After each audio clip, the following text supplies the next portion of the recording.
I just took a break, okay, and now it's back to work. What is up? Yay! We're back. Round two. Let's try this again. Thank you guys so much for bearing with us. Let's hop straight into this. Everybody, if it's your first time, welcome to Unscripted Intelligence Podcast, a podcast where we talk about human intelligence, artificial intelligence, how they intersect and how they impact everything from education to the workforce. On this podcast, we interview innovators, change makers, and thought leaders who are shaking things up and making waves. These are live conversations that are uncharted, unfiltered, and we create space for what isn't being discussed. Yeah. And always, these conversations are unavoidable. Thank you guys so much for listening and welcome to this episode. I'm Michelle Ament, the co-president of the Human Intelligence Movement and the chief academic officer for ProSolve. The Human Intelligence Movement is an organization that is committed to ensuring all people have the human skills that are unique to them and essential for succeeding and thriving in an AI-driven world. Love it. And I'm Arvin, your other co-host and co-founder of ProSolve, a company that is dedicated to developing the human skills that students and leaders need to survive in this AI world. I'm also your adaptability enthusiast / guru. Thank you guys so much for hopping in here. Michelle, we are on episode 2 of this new series, Game Changers. I am pretty stoked about who we have and what is going on. We are spotlighting and highlighting risk takers, rule breakers who are rewriting what leadership means, who are rewriting what learning means in an intelligence age. Anything you want to add to that? These game changers are all being featured at the upcoming FETC 2026 conference in Orlando happening in January. So this series is made possible with our partnership with Community EDU and FETC to spotlight and bring these game changers ahead of the big conference. And today we'd have not just one, not just two, but 3, 4, 5 game changers in the house. Yes. With us today. Yes, I am so stoked. This is a community conversation, so not just those 5, but if you're watching and listening, we would love it if you would comment. We may pull your comments on live. We'll definitely read them out on live. We would love for you guys to come together and answer the questions that we are all answering on this call, so it's not just us talking. We love to hear your thoughts, your wisdom, and your insights, as well as your own questions. Toss them out in the chat, and we will pull them on. Do me a favor. Go ahead and type in the chat your name. Actually, your name will pop up, so ignore that. Type in where you are joining us live from and introduce yourself to whoever is also watching. And as we do your introductions that you're typing out, Michelle, do you want to introduce who we have on the podcast today? Yes, and I'm super eager to give a shout out to Alan because Alan has his class joining us today. So not only do we have students on the podcast, but we also have students watching the podcast. And so I'm very excited today to introduce Dr. Kip Glazer. She is the principal of Mountain View High School and is a nationally recognized leader in learning technologies and human-centered innovation. Kip is a former classroom turned into an administrator, and she is known for empowering students to lead real change. And that is what we are talking about today. Under her guidance and leadership, we have the opportunity to meet the Mountain View High School Principal Tech Internship Program internshipees, who this entire program has been a model for student-led innovation. And so we are going to hear all about how they lead tech-centered school-wide operations to professional development to community conversations. Welcome, Kip. I am so excited to have you and your students here because you are really, really changing the game about what it means to lead and learn in an intelligence age. So welcome, and please introduce the students that you brought with you today. Thank you, Michelle. Thank you, Arvin. And thank you to all the people who are watching. I am so excited to introduce 4 out of 6 leaders from the MVHS Principals Tech Internship Program, and a couple other students couldn't join today. We're carving out some time during the school day to participate in this exciting opportunity. I have two seniors, Drew and Sophia, joining, and then they will be introducing themselves. And we have a junior, Yash, and then also a sophomore, Myra. And they are the leaders who are actually making things happen. And they have their own group of interns that they're managing. So not only they're creating the program and managing the entire program, but they also are exercising their leadership to cultivate the next generation of student leaders, which is very, very important to me. So I'm going to let them speak. I love it. I love it. Let's start with you, Sophia. Can you go ahead and introduce yourself? Tell us what it is that you do with the internship program. Yeah, so hi everyone. I'm Sophia and I'm super excited to be here today. In this tech internship program, I co-lead general on-campus tech support. So we oversee a variety of support tasks for our staff and our faculty and our student body. So for instance, one project we are working on right now is creating a centralized inventory tracking system for our career technical pathway. Super excited to be here. Okay, I'm gonna hold my questions out until later because I'm just gonna keep on interrupting you guys. Let's go to you, Drew. Just ignore me. My face is just that is such a crazy thing that you're doing. I love it. I love it. I love it. I love it. I'll ask you questions later. Drew.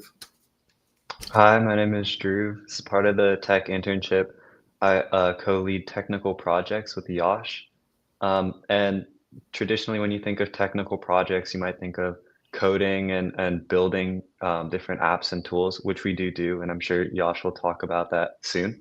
But we also recently this year started an initiative to review new and upcoming ed tech tools that have a lot of traction, but don't know how to sort of integrate into a classroom environment. So that's something we've been focusing on this year with a company called Note, evaluating their platform with multiple different perspectives from around the school. I love it. Love it. Love it. Thank you so much. Can we go to you, Myra? Hi, my name is Myra, and I'm the co-lead for community events. So I help organize events that spread knowledge about AI and digital literacy to the community. And so a few projects that we have done is the AI Parent Night, and we've also done an AI philosophy event where we just talk about AI and how help parents and educators understand it. I just love this so much. Thank you so much. Let's go to you. You went right from school community to like the community. Right. Right? Talk about outreach. Love this. Talk about impact. Thank you, Yash. Yeah, so I also co-lead technical projects with Drew. And for me, I do a lot of the coding and helping other students code. And we make projects regarding the school, how can we help students the best way we can, as well as the community. How can we help people in the community who have both been living here for a while or are new? How can we help them through our technical solutions? Love it. Love it. Thank you guys so much for introducing yourself. Michelle, I feel like I need to let you get a word out first because I feel like if I start talking, I'm not going to be able to stop asking questions. I'm so excited. I think like so many things are coming up for me. One of the things that Kip mentioned is that this team not only is leading, but then they are leading their peers. And I really want to dive into that because that takes like a sophisticated skill set to lead others. And I'm really, really curious to hear about some of the successes and challenges. I also want to hear about like, how do they evaluate tech tools and what are the checklists they use? Because that is like from a human intelligence movement standpoint, we've been really thinking about how do we provide guidance to other schools to be able to evaluate things to make sure that they are keeping the human at the center. So those were, I'm very curious, Arvin. I'm sure that you and I have similar questions. So let's dive in and see what we learn.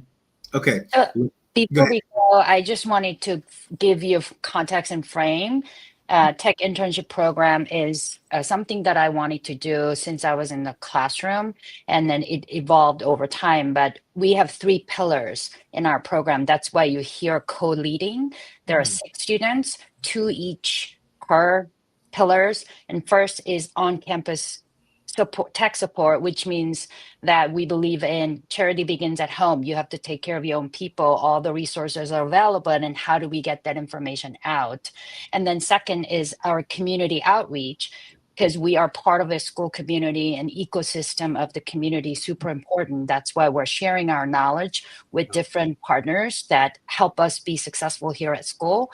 And then the third thing is, after a while, after all, this is a tech internship program, so we should have some technical projects, but we also focus on how do we use technology to help the people that help us be successful. So that's why you see these students in different parts, and that's why they're talking about leadership development. So I'm going to just turn it over to students to answer those questions. Well, Kip, before we do that, one thing when I met you, one thing that I learned about Mountain View, which I think is some context too, is that your high school is in the heart of Silicon Valley. And like, how does that play into this internship? Does it? Especially when you talk about community outreach. I'm just curious about that. Tamara, do you want to take this one? Sure. I think just the location of Silicon Valley, there's obviously very driven people, and especially in the AI and technology field. So I think like a lot of our parents do work in like Google or Meta or any of these kind of companies. So it kind of does have an influence on us. And I think that is one thing that does really help us, because if you are living in a world and an environment where a lot of people are talking about this kind of thing, it definitely does influence you. And so I think that does really help us develop a passion for AI and technology. But I think it's also the time and the era like we're living in. We are living in a world with ChatGPT. We're living in a world where like AI and prompt engineering has become a lot more common. And so I think just mixing those two, this area has become a very good area. And clearly we also have a lot of passionate people to talk about it. And so that definitely helps. I love it. I love it. And Kip, I just want to point out, I love that you tossed that question to your student. My first question was literally going to be, where the heck were you at when I was in high school, Kip? Like, I feel like if I had a principal like you, I'd be off doing amazing things right now. Which kind of brings me to like my first question for the students here. What are some of the real challenges or real problems that you have seen your team solve? Like you were talking about your community in your school, your community in a broader scope, and then from the technical, component. What can you name some of the tangible felt challenges or difficulties or problems that your team has had a direct impact in? What are those things, and how did you do it?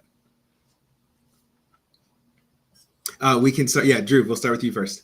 Yeah, one thing I think we've definitely seen a tangible impact in is communication between teachers, administration, parents, and students. So just this past month, we hosted a AI philosophy sort of workshop with the school district for elementary and middle schoolers, which often feeds into our high school. And in this workshop, we brought together administrators, teachers, students, and parents from that district in order to create a sort of philosophy statement for AI going into the future. Yeah. And one thing I think we saw was that oftentimes communication between all these different groups, especially between students and the other adults, gets messed up, especially in younger grades, because either it's a lack of trust in what they have to say, or it's just students don't know when to speak up. I think bringing in high schoolers definitely helped, and I saw our team sort of facilitate those conversations between middle schoolers who definitely had things to say, and administrators who brought a more experienced lens to the problem that we were solving. So I have a question. When you say AI philosophy, like give me an example of that. Because I haven't heard that used before. I've heard things like AI literacy and AI statements and AI policy, but not philosophy. Can you tell us a little bit more about what that means? Yeah, it was a very intentional distinction that we were making between an AI policy, because oftentimes when you think policy, there has to be a punishment when you break the policy. There has to be very specific guidelines and very specific rules. And what we said was that that wasn't the most important thing. What was important was that we sort of set forth a goal for the future and what we wanted AI in the school to look like in the future, so that when they do create a policy, that it sort of follows those guidelines that all different parties from around the school agreed on. So good. But I can't stop. I have to keep. Who came up with that idea? Like, how did you know to do that? Because that's really, really smart change management to start with this philosophy before the policy. How'd you guys come up with that? So we can't take the entire credit. We were very lucky to work with a superintendent of our partnered school district. And when she saw our students present at the community event, she approached me and said, hey, can you help us come up with this policy versus philosophy? And we start having conversations about what would be the best fit for that district. And then the students workshopped it with their leaders to create this 3-day experience. So it was co-designed, co-created. And I think that's where the key is, right? Like everybody is putting our all the expertise together to create a product that is co-constructed. Love it. I love the emphasis on co-created and co-constructed. That to me is really a solid pathway forward in the age that we're in. I feel like you all have just that you're demonstrating what it looks like to elevate a student voice. And like we said on other episodes, Michelle, bringing a seat to the table. Bringing to the specific decision-making tables to help inform. I love it. This is just so in line with what we've been talking about. It feels like all year. Are there any other ones you guys want to toss out, problems that you guys solved or initiative that you've done and kind of the problems that they or the challenges that they solved? Yeah, I want to talk about our AI policy pathway, our AI Play Lab, which I think gives a lot of context to what Drew was just talking about. So before we have like policy, we have our philosophy values. But before we have the philosophy, we have to have a foundation for conversation in the first place. So before we had our philosophy event, we had an AI Play Lab event at our local middle school last year. So through this Play Lab, we had students, middle schoolers, elementary schoolers, and their parents. And we taught them about the responsible use of AI before maybe even some of the students have gotten in contact with these platforms. And these, like the parents that attended, they had a lot of questions on how students themselves are actually using AI. So I think the fact that this was a student-led event allowed parents to gain firsthand experience and perspective of how we are actually using it in our day-to-day. And a lot of parents had a lot of questions on how they could help with regulation and help make sure their children are using AI platforms responsibly. So it was very cool to interact with parents of children in the spot that we were just a few years ago. Yeah. So that event, that event did multiple things. It was a community event. It brought parents to school and part of the conversation, but then it also allowed students to kind of learn from the do's and the don'ts, right? And established a foundation for you then to move into the philosophy and the policy. Wow. Have you done any more of those Play Labs? The reason I ask is I would imagine today it would look very different than a year ago. What people are using AI and what they're concerned about. Would you agree? Definitely. Oh yeah, go ahead. We were that event was centered around the AI Literacy Day. Okay. So in March there will be another event we will be also hosting. We're in the process of planning. Love it. I love it. I love it. Does anybody else want to share on real life problems, challenges that you guys are solving and how you did that? And then I'm going to shift gears. I'm going to throw a really big left hook in the conversation after someone shares a little bit more about that. Yeah, so another thing that we did was the AI policy pathway. Essentially, even a school like Mountain View High School, which is in the heart of Silicon Valley, didn't have an AI policy and wasn't tackling AI and wasn't getting ahead of it. And that led us to believe that a lot of other schools, especially ones that are not in a tech-heavy area such as this, also don't have AI policy, an AI philosophy, and aren't really getting ahead of students in terms of how can we manage AI and ensure the best learning outcomes. As such, we created the AI policy pathway, which was a way for us to take the information that we know, including the laws in all 50 states, as well as a sample AI policy that we made for our school, and take that to train a model to generate a tailored AI policy for other schools and other districts.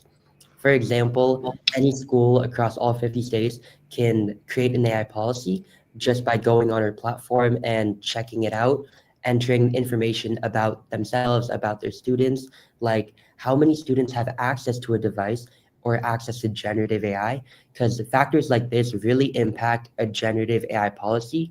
And we wanted to ensure that all schools had access to a policy to ensure that students were properly understanding what they can and cannot do with AI. Oh my gosh. Who's going to ask this question first, Arvin? I don't know what you're going to ask because mine is probably not the best. I'm going to ask, are you making money off of this? You need to charge for this. Is that what you're going to ask, Michelle? I was going to ask, how can we get our hands on this platform? Where is it? Yours is much better of a question to ask. Yeah, go ahead, Yash. Yeah, so we actually host it online, and anyone can get one free use of the pathway just to quickly make an AI policy. And then for further uses, we haven't added it yet, but we will add like a payment. For example, like maybe a one-time payment of like $10 or voluntary donations, like a way to monetize it to cover our costs, because it's not free to do this. Obviously, generating policies and the time we took to put into it would actually take some time and money from us. So we wanted to make sure that we were properly compensated, as well as the work that we all did. Because I know a couple students here, like Drew, Maya, and Sophia, all also helped. My little entrepreneurship heart is just beating so fast right now. I love that. This is the kind of stuff that you may not even realize, but you are setting yourself up for such success. KIPP, your district, your school, you are creating the conditions for real deep impact and deep success. I'm going to kind of shift gears just a little bit. I want to toss this out to the students that are here with us live, and then also the ones that are watching online. I want to position you as experts, right? And I want you to speak to other students who do not have the kind of opportunities or the kind of support that you are getting from your district and from your leadership right now. What are you going to tell them? That they're asking, how do we get started? How do I learn and grow and do these insanely amazing things that you all are doing if I don't have the support from my school or from my principal? How would you respond to that student? Let's start with, actually, either one of you can kind of start with it. And Alan, please feel free to have your students type in the comments as well. So the question is, what do students need? Yeah. Well, what advice would you give students who don't have the kind of support and help that you will have with KIPP and with your other school leaders? Well, what advice would you give them to kind of get started on this path? So before the students answer, I am super interested in hearing from them. From my perspective, I think that let's not get hung up on the tech piece of it. And I like to believe that I talk more about leadership and system change more than actually technology in and of itself, especially with vibe coding and all the AI knowledge that is available. We talk a lot about how do we create the structure for bringing out what makes these students very successful. They're good listeners, they're great collaborators, they're problem solvers, they're initiators. They come out and say, Dr. Glazer, I saw this problem. I think we should go explore it and help it. And that mentality can be fostered wherever you go. In every school in the United States, I believe there are educators out there, when they see the spark, they will support, they will guide, and they will prop them up. And you too, right, Michelle and Arvin, you are examples of that, right? When you heard about these students doing amazing things, you want to elevate their voices. So I think our own limitation of thinking, unless I live in Silicon Valley, unless I have the principle, Right. I think we need to back away from it. That's just my personal opinion, and I would love to hear what my students say. Love it. Love it. Yes, let's go for it.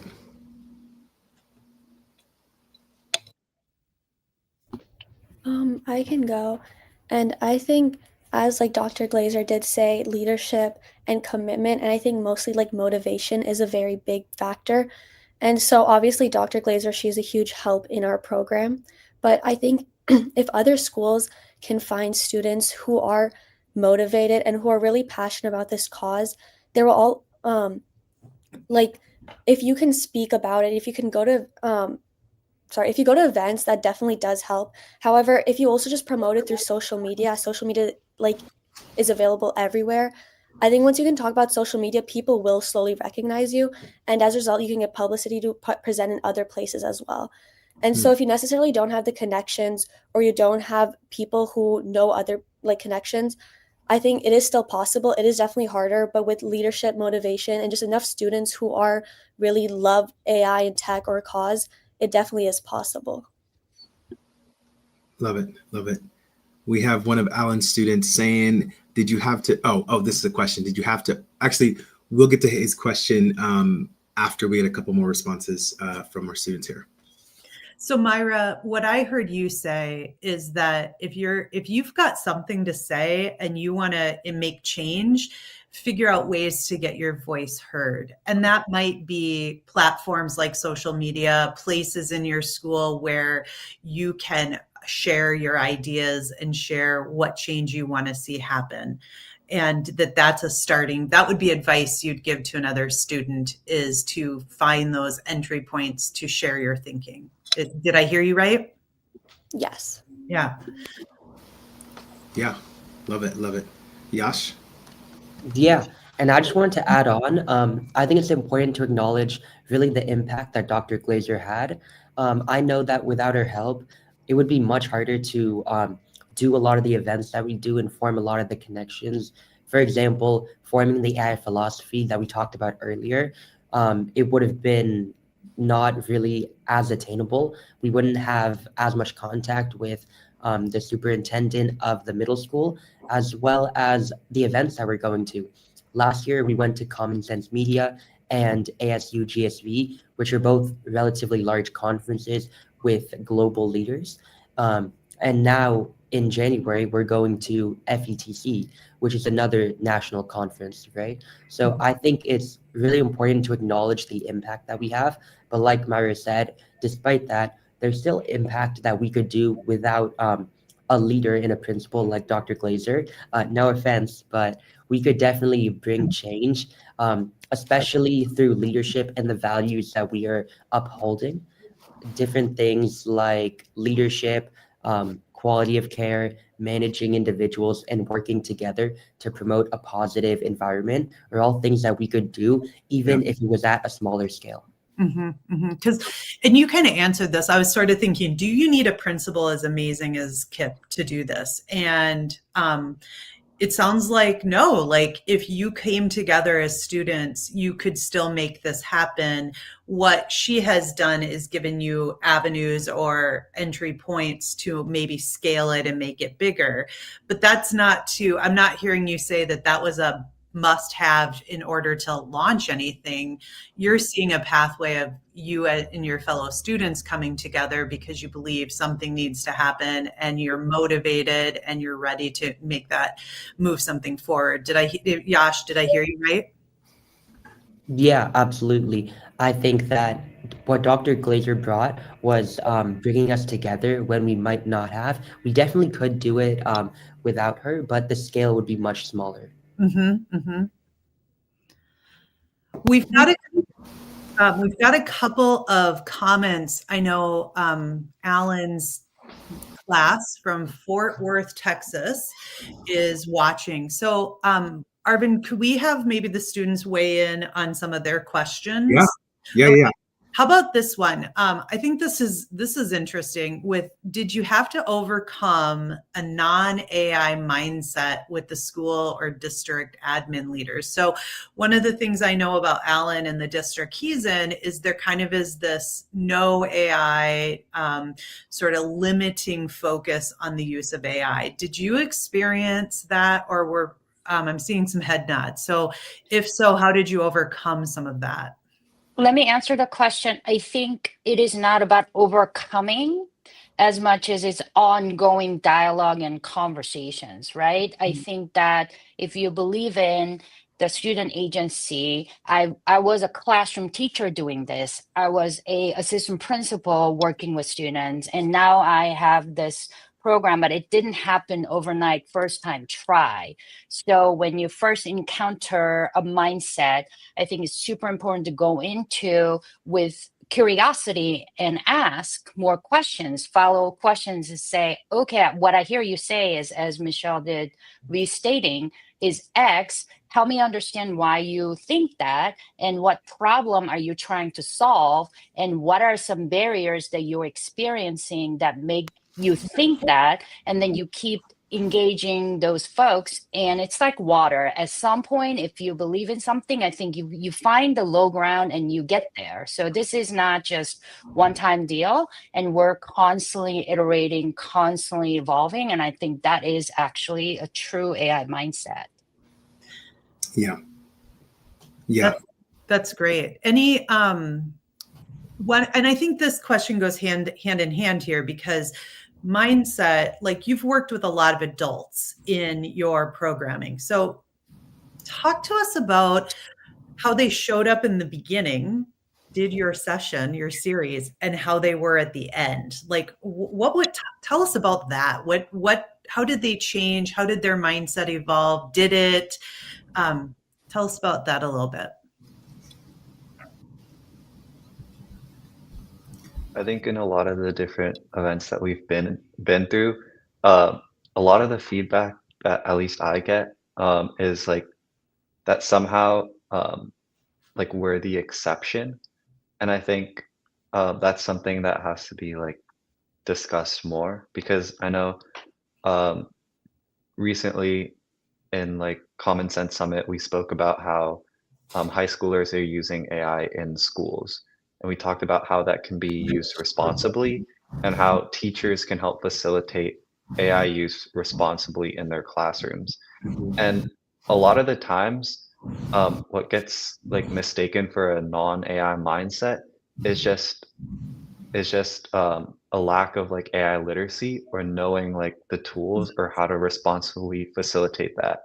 Because, for example, one teacher that I spoke to, it wasn't that she didn't that she was like inherently against AI. It was that she didn't understand it, and therefore did not feel comfortable just bringing in all these new tools to her classroom when she herself didn't even understand it. And I think especially with like tools like AI, who are which are constantly changing rapidly, it's almost impossible to be up to date every single second. And so I think that's often the disconnect that we see, where we want people to be sort of AI positive, but then how can you be AI positive when the definition of AI and what AI tools are constantly changing week by week? And so I think it all starts with AI literacy, students, teachers, and admin all being informed, and then maybe you can get more people on board to sort of launching AI initiatives in their classrooms. And this question kind of falls right on the tails of what you just talked about. Is has your district started using any AI full time? And if so, has there been any growth with across the district as a result? I don't think we started using AI full time. I know there's some teachers that are more AI progressive than others, and a lot of the times what we end up seeing is that I use this example of like in my physics class at the start of the year, it was an announcement made that in physics you can use AI whenever you want because AI is not going to help you on the exams. And so if you're using AI, it's to help you with your homework, to help you explain different things. But then what we saw was that like throughout the year, just a couple months later, AI can now complete the entire assignment and you don't even need to be there. You don't even need to like read what the AI is doing. It'll submit it for you, solve all the problems, and like an hour long assignment can be done automatically in 2 minutes. And so I think it definitely takes, like I said before, AI literacy because things are changing so quickly. And so even like AI progressive teachers sometimes don't like understand how quickly it's changing. And so I think it's definitely difficult to see growth when we implement AI into the classrooms. But I definitely think that there's a light at the end of the tunnel. I love that. I love that perspective. I've got one more question I want to toss out for the sake of time that I'm hoping I can get all of your responses, Kip included, and anyone that's watching. If you could redesign one thing about schools in order to really leverage student leadership, what would you change first and how would you change it? I'll repeat the question one more time. If you could redesign one thing about schools to really leverage student leadership, what would that one thing be? How would you change it? I'll go first. I will definitely change assessment. I think a lot of times students consider schooling as schooling rather than love of learning. And we forget that we're here for human connection and building knowledge together. And the experience is equally important, if not more important, than the content acquisition. And because the assessment is so centered around who acquired the most content knowledge, that there is unevenness. And I am just so hopeful that there will be a magic wand that we could assess some of these amazing skills in a quantifiable manner. And I think multimodal learning analytics is trying to do that. And I live for that day where I can get the data of all the growth that I see in my student leaders and how they're interacting, how they're fostering, supporting other students. Love it, love it, love it. Anyone else? Or let's do Sophia. I see you're just unmuted. Yeah, I would like to jump in because I think on top of assessments, I think that school districts need to redefine the definition of what being successful means in and of itself. So right now, it's memorization focused AP classrooms, getting a 5 or performing well on an assessment. That's our definition of success. But I think that number one, it's very ineffective in retaining long-term information. It also sucks the joy out of learning a subject you might actually really like. And I don't think it has lasting applicability in real life. So I think in reality, it's hands-on learning experiences, such as the internship program that we're a part of, or project-based learning that really stimulates that critical thinking and intellectual thinking that is something we really truly learn from and use to succeed in day-to-day life. Sophia, I have a question follow-up for you. So you articulated beautifully what needs to change. What I'm really interested in as a senior, you're a senior, right? Yes. How do you think you'd be different if you hadn't found the principal internship program? You hadn't had this opportunity to be in this environment. Like, what skills wouldn't you have today, do you think, as you get ready to graduate? Well, I think that this program has given me a different perspective on what leadership is. So previously, leadership is seen as maybe holding a position in a club or I don't know, some sort of award or achievement. But through this program, and especially through the lessons that Dr. Glazer has given me, I really learned that leadership is about building lasting structures. Like, how do I create a system of accountability within my own tech intern team? And how do I motivate my own interns and inspire them so that when I'm not there, the program can still run smoothly? And I think that's very different from how I viewed leadership before, which is just an achievement or an award or something on a resume. So I think from this program, if I wasn't a part of it, my definition of leadership would be very different. Arvin, you're on mute. But sorry, Kip, I hope that I have to say this. I hope that your heart is crying right now. That is such a wholesome response. To be in a tech internship program, and when asked how would life be differently, or what have you learned, and the response being about leadership, and that it's not about just a position, but it's about creating systems of accountability and structures that last beyond you. Fire. That is a bar. That is just, I love that response. Thank you so much, Michelle. I'm finishing my interjection. Toss it back to you.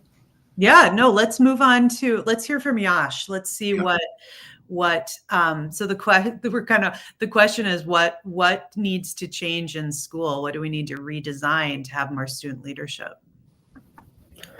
Yeah, so I think one of the key issues, which is why I feel school is preparing students for the past, is that currently we are taught based on lectures, a teacher standing up in front of the class, telling us some information, we write it down, and then we might independently review it, prepare for a test, which is often independent, and then we each get independent grades. But in the real world, that's not how things work. People are graded based on groups. How well can you scale a company? How well can you work with others? And I think assessments should reflect that. A lot of them can be maybe group assessments, learning together, complementing each other, and then trying to figure out how best to achieve a large task by breaking it down into parts across the length of either a semester or a unit, stuff like that, to really emphasize the leadership, the collaboration, and a lot of the skills that are essential in everyday life. I mean, imagine if the metric was scaling a company, like you said, Yash. Like if that was your measure of success as a high school student, was how you could scale something, whether it was a company or a project or an initiative, like adding value to the world. Wow. I want to toss out here before we, yeah, Alan says fuego. I agree, fire.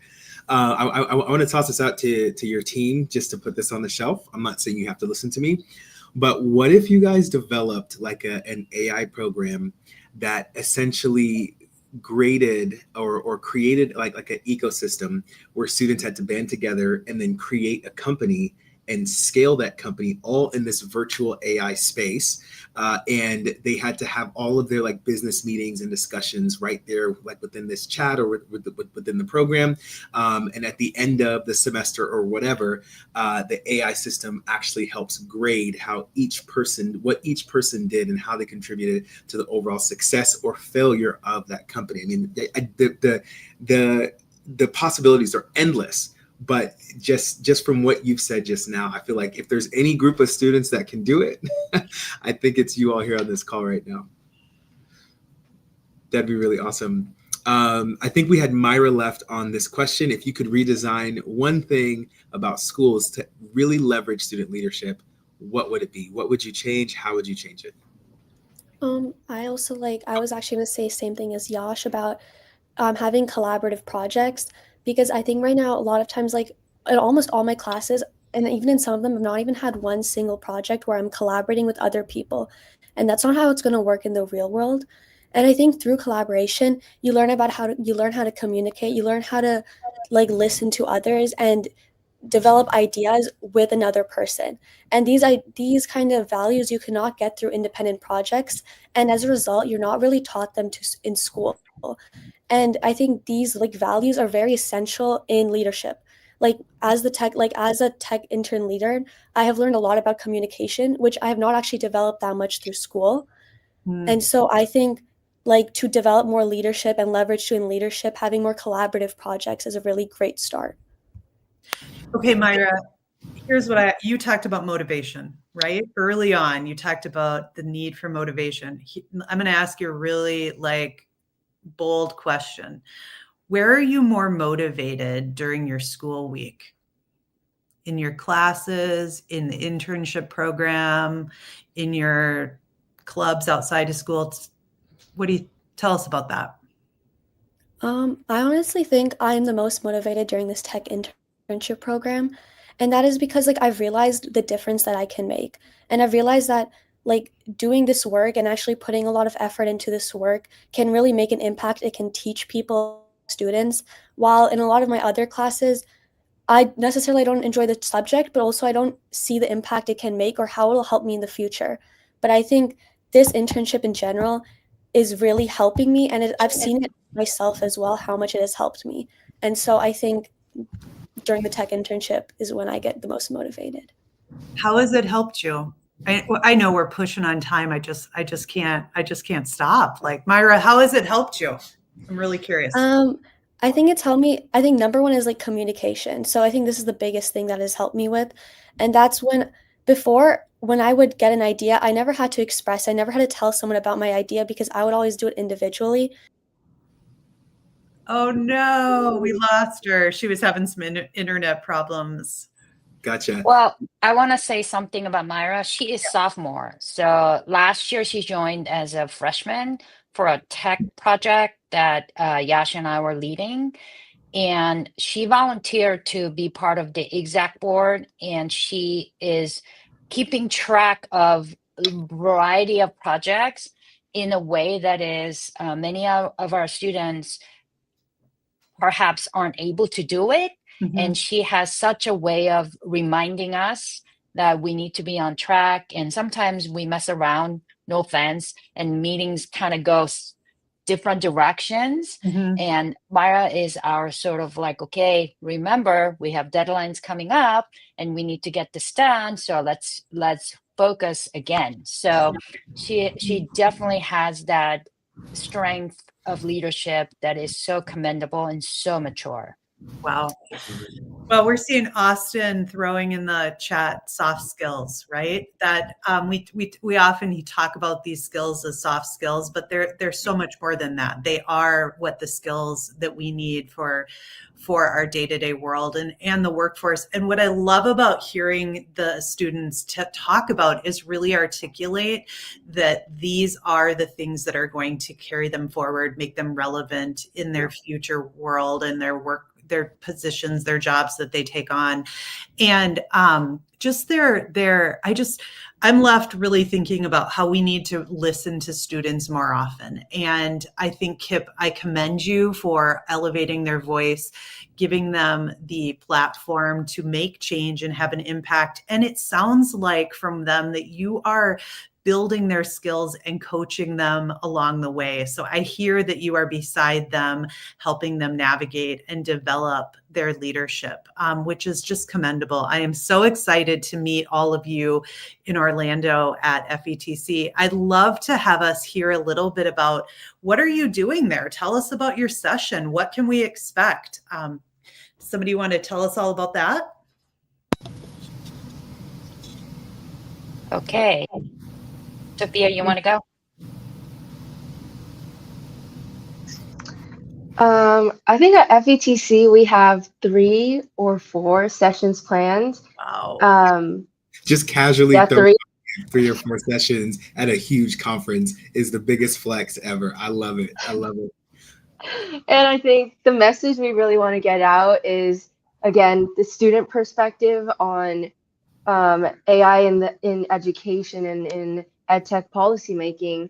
And we also really want to get out what we said here today, that project-based learning is so much more effective than maybe the general assessment-based learning that we have today. And I'll also let Dr. Glazer add on as to her personal sessions as well. Yeah, we do have I have a session with the principals and school leaders. That's the strand that I have been invited to participate. And so that we can talk about why leadership and facilitating youth voice is important. Our students are doing the AI ethics through play, and we have card games that we develop with the students. So there will be some of that. And then we are going to talk about the benefits of tech internship. And if you want to get it started, what components would help? Because we do have project management system and spreadsheets and forms, and they're a very technical way of getting this program off the ground. That's great, because especially if you're willing to collaborate and share. I know Alan that's been joining us would love to reach out and talk with you, because I think sometimes that we make that the hardest part, right? Spreadsheets and forms, like those become our barriers, when if you can help people have an easy entry point, the work is all about the learning, the process that you're going through. And so that's fabulous, Kip, that you're presenting on those topics, trying to help others scale the program as well. So couple other things as we wrap up. Austin says, be sure to let the human intelligence members know about your sessions. So Austin, I know will be there, and we will certainly want to meet in person with you all and maybe attend your sessions, hear how things are going, get some in-person recordings from you as well. Absolutely. And if you would like to reach out, we have an Instagram channel, MVHS.tech. And we also have a LinkedIn page where we post our work. And you can also reach me on LinkedIn.